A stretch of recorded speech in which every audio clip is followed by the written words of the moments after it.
Good evening and welcome to the homecoming edition of Spartan Sports Weekly. I'm Kyle Turner. And I'm Hannah Messer. And here's what's happening in Spartan Sports. Big turnout at Spartan Stadium last Saturday as the Spartans took on the AMCATs of Anna Maria in ECFC action. First quarter, AMCATs up 7-0.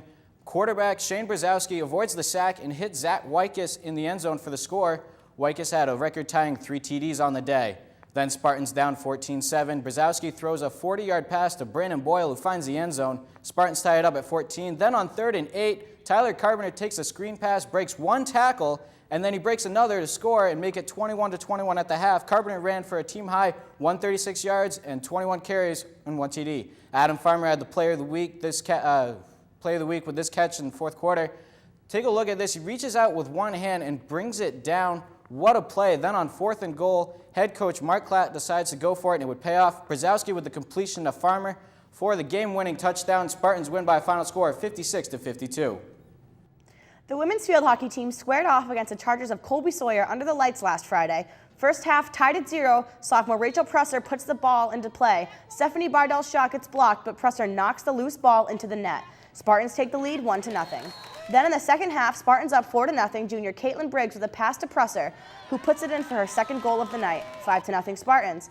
Then just seconds later, Presser gets the ball in front and scores for her second straight hat trick. Spartans win it by a final score of 9-2. On Tuesday, the Spartans defeated Union 9-3. Junior Keely Chipman had a hat trick in the game, and the Spartans are on a 3-game winning streak. The men's soccer team squared off against New England College in NAC play last Saturday. Pick-up action in the 74th minute. Dylan Zengel with a free kick from just over a half field. The Spartans draw a foul inside the box. Zach Conalog takes a penalty kick and deposits the ball into the lower left corner of the net. 1 of 2 for him in this game as the Spartans score 4 goals in the second half and defeat the Pilgrims 4-0 to improve to 2-0 in the NAC. Also, the men's soccer team defeated MCLA 3-1 this past Tuesday. Spencer Danduran led the way with 2 goals in the game. Spartans 5-3-1 overall and will face Green Mountain at home tomorrow at 1 p.m. Under the lights last Saturday, the women's soccer team took on New England College. The Spartans started early with Courtney Chadburn chipping the ball off Pilgrim keeper Cassandra Flint's head into the net. Her 7th goal of the season. Spartans lead 1-0.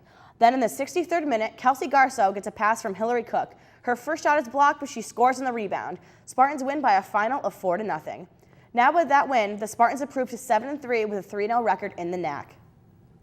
The Castleton men's golf team has gotten off to a rocky start in their first half of the season, placing 6th at Skidmore Invitational, 20th at the Duke Nelson Invitational in Middlebury, 1st at the Vermont State Tournament, and more recently, 16th at the Williams Invitational. On October 1st, they will tee off for the ECAC Championship at Hampton Country Club in Massachusetts. The women's volleyball team had a rough beginning to their season, going 0-10 without having played any conference games. Most recently, the Spartans dropped 2 matches against Elms College in Chicopee, Mass. The Spartans will be playing their first 2 conference games this weekend against conference rivals Maine Maritime and Husson at Maine Maritime. And now on to our Player of the Week segment. We start with quarterback Shane Brzezowski, who was named the ECFC Offensive Player of the Week. Brzezowski tore up the AMCAT defense, racking up 458 passing yards and a record 7 touchdowns. Rachel Presser was named the ECAC Player of the Week for field hockey. Presser had 2 consecutive games with hat tricks as she moves into 2nd place in the NAC with 8 total goals on the season. And here's a look at the upcoming schedule. Men's soccer squares off against Green Mountain at 1 p.m. tomorrow. Women's soccer is at Elmira at 1 p.m. tomorrow. Field hockey is in action at LaSalle tomorrow at 1 p.m. And the football team is at SUNY Maritime at 1 p.m. Also, note that the football game against Norwich, the home football game, is changed from 12 p.m. to 1 p.m. due to road closures. For all of us here at Spartan Sports Weekly, I'm Hannah Messer. And I'm Kyle Turner. We'll see you next time.